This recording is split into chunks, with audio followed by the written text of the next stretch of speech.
আকাশ থেকে পাখির চোখে দেখে মনে হবে কয়েকশো কবুতরের খাঁচা সারিবদ্ধভাবে রাখা হয়েছে এখানে, কিন্তু না, আদতে এগুলো অটোরিকশা।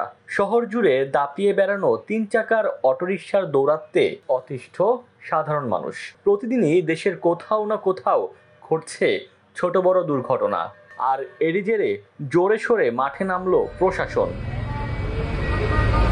চট্টগ্রাম নগরীতে গত কয়েকদিনে আটক হওয়া ব্যাটারি চালিত অটোরিকশা এনে জমা করা হয়েছে মনসুরাবাদ এলাকার পুলিশের ডাম্পিং স্টেশনে। অভিযোগ উঠেছে অনিয়ন্ত্রিত গতি, প্রয়োজনে ব্রেক না ধরা এবং প্রশিক্ষণ ছাড়া সম্পূর্ণ অদক্ষ চালকরা এসব গাড়ি নিয়ে রাস্তায় নামে। এতে সড়কে বাড়ছে দুর্ঘটনা। আমরা শুরু থেকে মূল রাস্তাগুলোতে ব্যাটারি চালিত রিক্সা তেমনভাবে আমরা চলতে নিরুৎসাহিত করি। এগুলো ভেতরে হয়তো ফিডার রোডের দিকে থাকে, যেখানে যানবাহনের চাপ কম থাকে।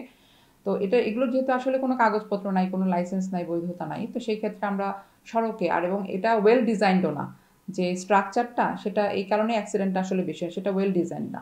এটা যেহেতু অবৈধ, এই কারণে আমরা ওদেরকে মূল রোডগুলোতে আসতে দিই না। তো আমাদের ড্রাইভ আসলে চলমানই ছিল, তো যেহেতু অ্যাক্সিডেন্ট হয়েছে এটা আরও জোরদার করা হয়েছে। তো গত পরশুদিন থেকে আমাদের ড্রাইভ চলমান আছে। এখন ট্রাফিক ডিভিশন হচ্ছে ব্যাটারি চালিত রিক্সা যেগুলো রাস্তায় চলে আসছে মেইন রোডে, ওগুলোকে আটক করছে। এটা নিয়ে তো আর আমাদের কিছু নয়।